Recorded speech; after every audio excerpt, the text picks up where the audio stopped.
নিশ্চিতভাৱে উৰিয়ামঘাট ৰেংমা বনাঞ্চলত অসমৰ সৰ্ববৃহৎ উচ্ছেদ অভিযান হোৱাৰ পিছত এতিয়া দেখা পোৱা গৈছে যে এই ৰেংমা বনাঞ্চলত গছপুলি ৰোপণ কাৰ্যসূচী আজিৰ পৰা আৰম্ভ হৈছে আৰু মই কেমেৰা পাৰ্চনক দৃশ্য দেখুৱাবলৈ অনুৰোধ কৰিছোঁ।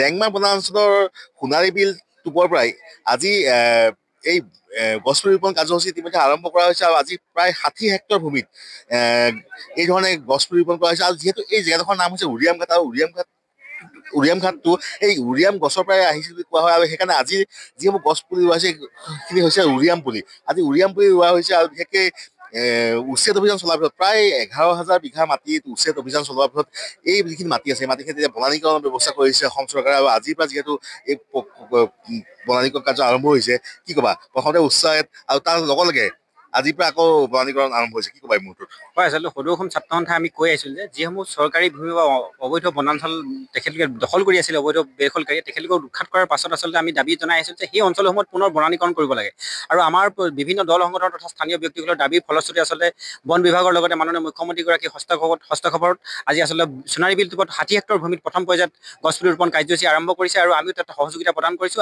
আচলতে এনে পৰ্যায়ক্ৰমে আচলতে বিভিন্ন অঞ্চলত তেখেতলোকে গছপুলি ৰোপণ কাৰ্যসূচী ৰোপণ কৰিবৰ বাবে খালী জেগাসমূহত লাগে ভৱিষ্যত দিনৰ বাবে আচলতে এই অঞ্চলটো এটা প্ৰাকৃতিকভাৱে সুৰক্ষিত কৰিবৰ বাবে তেখেতলোকে যি পদক্ষেপ গ্ৰহণ কৰিছে আমি পুনৰবাৰ সদৌ অসম ছাত্ৰ সন্থা তথা উৰিয়ামঘাট সীমান্ত আঞ্চলিক ছাত্ৰ সন্থাই আদৰণি জনাইছোঁ আৰু আশা কৰিছোঁ যাতে এই অঞ্চলটো এটা অসম নাগালেণ্ড এটা প্ৰাকৃতিক ভৰপূৰ অঞ্চল। আমি আশা ৰাখিছোঁ এই অঞ্চলটোক এটা পৰ্যটনস্থলীলৈ ৰূপান্তৰ কৰিবৰ বাবে মাননীয় বিধায়কগৰাকীৰ লগতে মাননীয় মুখ্যমন্ত্ৰীগৰাকীক হস্তক্ষেপ কৰিবৰ বাবে আমি দল সংগঠনৰ ফালৰ পৰা আমি তেখেতলোকক আহ্বান জনাইছোঁ। নিশ্চিতভাৱে আজি ৬০ হেক্টৰ ভূমিত এইদৰে গছপুলি ৰোপণ কৰা হৈছে। মই কেমেৰা পাৰ্চন পুনৰবাৰ দেখুৱাবলৈ অনুৰোধ কৰিছোঁ। আজি অসম চৰকাৰৰ অতিৰিক্ত মুখ্য সচিব MK যাদৱ বিশেষ শাখাৰ সচিব তেওঁ উপস্থিত আছে। তেওঁৰ নেতৃত্বতে আজি এই যি গছপুলি ৰোপণ অনুষ্ঠান আৰম্ভ হৈছে আৰু বৃহৎ অঞ্চল প্ৰায় ৬০ হেক্টৰ ভূমিত আজি এইধৰণে গছপুলি ৰোপণ কৰা হৈছে।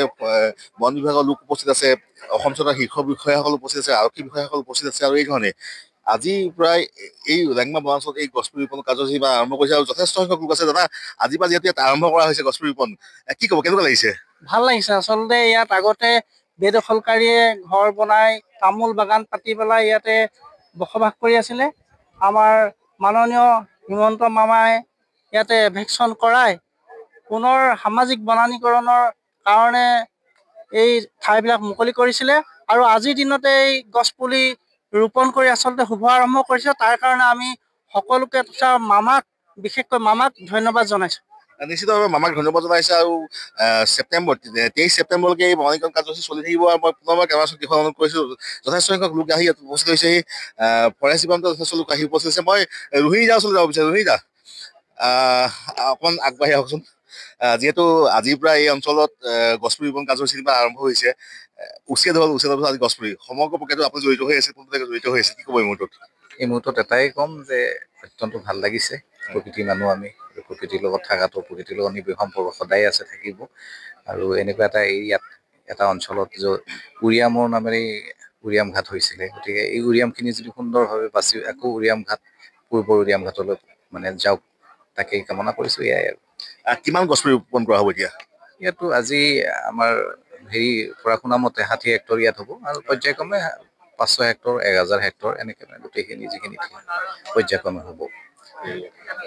নিশ্চিতভাৱে ৰোহিণীটা আছে এই গোটেই উচ্ছেদ অভিযানত উত্তৰভাৱে জড়িত হৈ আছিল আৰু আজি ঠিক যি গছপুলি ৰোপণ কাৰ্যসূচী আৰম্ভ কৰা হৈছে তাতো জড়িত হৈ আছে আৰু ঠিক আজি ৬০ হেক্টৰ ভূমিত এই ধৰণে গছপুলি ৰোপণ কৰা হৈছে। পুনৰবাৰ এই উৰিয়ামঘাট ৰেংমা বনাঞ্চলত যি অৰণ্য এই অৰণ্য ঘূৰাই অনাৰ চেষ্টা কৰা হৈছে মুখ্যমন্ত্ৰীৰ নিৰ্দেশত। আৰু আজি অসম চৰকাৰৰ কেইবাজন শীৰ্ষ বিষয়া উপস্থিত আছিল, আৰক্ষী বিষয়াসকল উপস্থিত আছিল, আৰু এজন ব্যক্তি আছে। দাদা কি ক'ব, আজিৰ পৰা পুনৰ উৰিয়ামঘাটৰ সেই পুৰণা সৌন্দৰ্য ঘূৰি আহিব বুলি আশা কৰা হৈছে, কি ক'ব মুহূৰ্তত? কি ক'ম, উৰিয়াম গছে আজি ইয়াত এটা নতুন ৰূপ পাইছে, উৰিয়াম গছ লগাইছে। গতিকে ভাবিছোঁ অনাগত দিনত এটা সুন্দৰ প্ৰাকৃতিক পৰিৱেশ সৃষ্টি হ'ব ইয়াত আৰু যি ইয়াত আগ্ৰাসন হৈছিলে সেই আগ্ৰাসন পৰা সম্পূৰ্ণ আজি এই সোণাৰী যিটো টোপ আছিলে এই টোপটো সম্পূৰ্ণ মুকলি কৰি বন বিভাগে ইয়াত পুনৰ উৰিয়াম গছ বা বিভিন্ন গছ ইয়াত ৰোপণ কৰিছে। অনাগত দিনত প্ৰাকৃতিক সৌন্দৰ্য হ'ব বুলি আমি আশা কৰিছোঁ। নিশ্চিতভাৱে প্ৰতিজনে আশা কৰিছে যে এই আজি যি গছপুলি ৰোপণ কাৰ্যসূচী এই গছপুলি ৰোপণ কাৰ্যসূচীৰ পৰাই এই এখন ৰেংমা বনাঞ্চল পুনৰ অন্য হ'ব আৰু এই ধৰণে আজি এই উৰিয়াম পুলি লগাইছে যিহেতু এই উৰিয়াম গছৰ পৰাই এই অঞ্চলটোৰ নাম উৰিয়াম ঘাট হৈছে বুলি সকলোৱে ক'ব বিচাৰে আৰু এই ধৰণে আজি অসম চৰকাৰৰ তৰফৰ পৰা উৰিয়াম পুলি লগোৱা হৈছে অসম চৰকাৰৰ শীৰ্ষ বিষয়াসকল উপস্থিত আছে আৰু আজিৰ পৰা যি বননীকৰণ কাৰ্যসূচী আৰম্ভ হৈছে এই কাৰ্যসূচী ছেপ্টেম্বৰ মাহৰ 13 তাৰিখলৈকে প্ৰথম প্ৰচেছ চলি থাকিব আৰু সকলোৱে আশা কৰিছে এই উৰিয়াম ঘাটৰ যি বনাঞ্চল আছিল এই বনাঞ্চল পুনৰ আগৰ দৰে বনাঞ্চল হৈ উঠিব ইয়াৰ সৌন্দৰ্য পুনৰ ঘূৰি আহিব। আপুনি বিচৰা বাতৰি পাব কেৱল নিউজ 18 এপত। নিউজ 18 এপ ডাউনলোড কৰিবলৈ স্কেন কৰক এই QR কোড। গুগল প্লে ষ্টৰতো পাব এই নিউজ 18 এপ।